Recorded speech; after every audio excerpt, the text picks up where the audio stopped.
This is Bellows Blades coming to you with a unboxing video, initial impressions video, and I'm really excited about this one because I just got this knife in. This was actually sent to me as a gift, so I don't know a whole lot about it other than the fact that it is a ProTech, obviously. And this will be the first ProTech that I've personally owned, so I'm excited about it regardless of what's in the box. But you're going to kind of see my first impressions as we open this thing up. The first thing, of course, I can see here that it is a Mordax. And you know what? Before I actually read all this stuff, let's just open it up because that looks like that has a lot of spoilers in it. So I'd rather just kind of see what we got. So, presentation, when you spend the kind of money that ProTechs are, they're not a cheap knife. They're not a budget option. So they are fairly expensive. And so when you spend that money, it's nice to have decent presentation. And this box, well, first of all, it feels like it actually has magnets in it that make it snap shut. It's got a nice box, made in the USA. Right there is a big part of why these are not inexpensive knives. Quality, craftsmanship, integrity. I've only ever heard good things about ProTech and their build quality. The few that I've ever had my hands on have definitely impressed me. So, I fully anticipate this to be a great knife, but I don't have a lot of experience with ProTech, so we're going to see. So it comes in a little pouch. That's nice. And we'll see what we have here. All right, so it looks like it's all black. Go ahead and take it out. All right, well, I'll tell you just kind of the first thing that grabs you here is this, looks like a push button lock, and it's kind of got a mosaic, kind of like a mosaic pen on that lock. So that looks really cool. And then see if I can get the lighting to catch it, the texture in these handles, it's almost like a honeycomb. And that looks really nice too. And it feels like it gives you a decent grip on what feels like, I'm assuming, aluminum handles. Could be titanium. I'm assuming it's aluminum because it just feels really light. And titanium would be, I think, a little bit heavier than that. So I'm going to assume that it's aluminum. Now might be a good time to look at that, what I didn't want to look at earlier. And I don't think it says what the handle is. Now it does say Blade Show Texas 2023, so that's where this was purchased.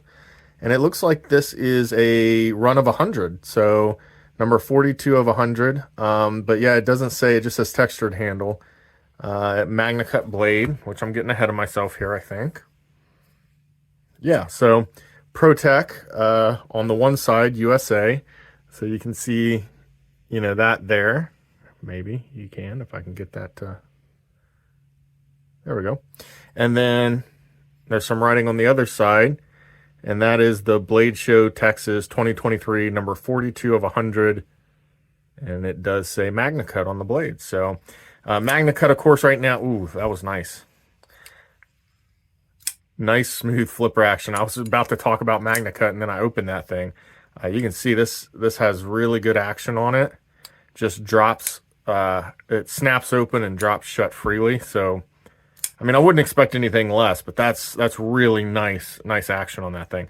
But Magnacut, of course, is kind of the hot steel right now. It's probably, I'd say one of, but I think it's probably the most well-balanced blade steel on the market today. So a lot of people really like the Magnacut, so it comes in a good steel. You've got looks like a deep carry pocket clip, although you will have a little bit of the tip of this thing coming out of your pocket just because of the way the handle is angled and shaped there. I really like the design, guys, like the shape of this knife. I'm typically not a huge fan of drop points myself, but I think this has a good flow to it, the overall shape of the knife. I like the very kind of almost... There's nothing super fancy about this handle, but it has good lines. I like the way that flows with the one really deep finger groove, almost like you've got this deep finger groove here, and then you've got a finger choil up here. So, you can really choke up on the blade if you need to, but you've got a good solid grip here as well. Although I will say that it's almost more of a 3-finger grip, maybe a little bit of your 4th finger if you have bigger hands. It's not a super long handle, but it does still feel good in the hand. It is a little thinner, so when you have bigger hands, like I kind of do, you don't always feel like you have a good grip on a thin profile knife. You like it to have some, instead of flat sides, maybe a little bit of contour. But because of that texturing that's on that, milled into that, what I assume is aluminum, it feels like that's a pretty good grip.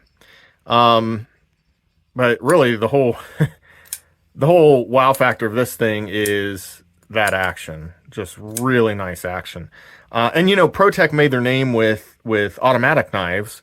I believe they only offered automatics originally, if I'm not mistaken, and then they started offering a couple versions with the flipper tab and the button lock. Like the Malibu, I think, is their one of their best-selling knives, and that's a manual version like this. And this one, of course, as it said on the box, is I think it's pronounced Mordax. But anyway, guys, overall, just initial impressions. I'm excited about this knife. I mean, this feels like a great EDC style knife. It feels good in the hand. Like I said, I like that you can choke up on that blade. You've got that full finger choil there.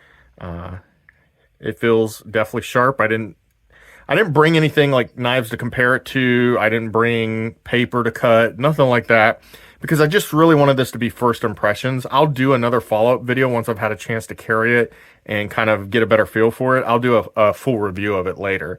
But just kind of wanted initial impressions, and so far they're great. Loving this knife.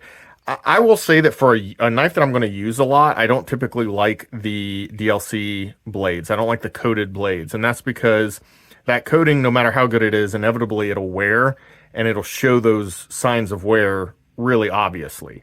I don't mind getting wear on my knives. Like if I have a plain stonewash or satin or whatever finished blade, you know, I get scratches and wear marks on it. It's not as obvious on that style of a blade, but when you have the black coating on the blade, it's super obvious. That annoys me. A lot of people like that. They think that it adds character to the knife, and they actually like that look, and that's fine. But for me, if I'm going to use a knife a lot and a hard use knife, I typically don't prefer to have the coating on the blade. The only exception I make to that is when it's not a stainless steel. But of course, this is Magnacut, which is a very stainless steel, so it shouldn't have a problem with rusting. Of course, all that being said, I know the guy who sent this to me has a philosophy of knives are made to be used, and I agree with that philosophy. My problem is when you've got that right there, number 42 of 100, on an exclusive like this, it kind of makes it hard for me to want to actually put this thing in my pocket all the time, carry it around, and actually use it heavily. I definitely will probably carry this thing from time to time, but it'll probably be to like the office. Probably not out when I go camping or anything. If nothing else, it's just fun to flick that thing open and feel that smooth action that this thing has. And that button lock works great. I love the button lock because it keeps your fingers, you know, clear of that blade when it drops. So it's one of the reasons I like Spyderco's compression lock. Same thing. It keeps your finger out of the way of the blade. You don't have to worry about reaching down and messing with a liner lock. You just got that button lock. So I don't know, guys. I'm really excited about this knife.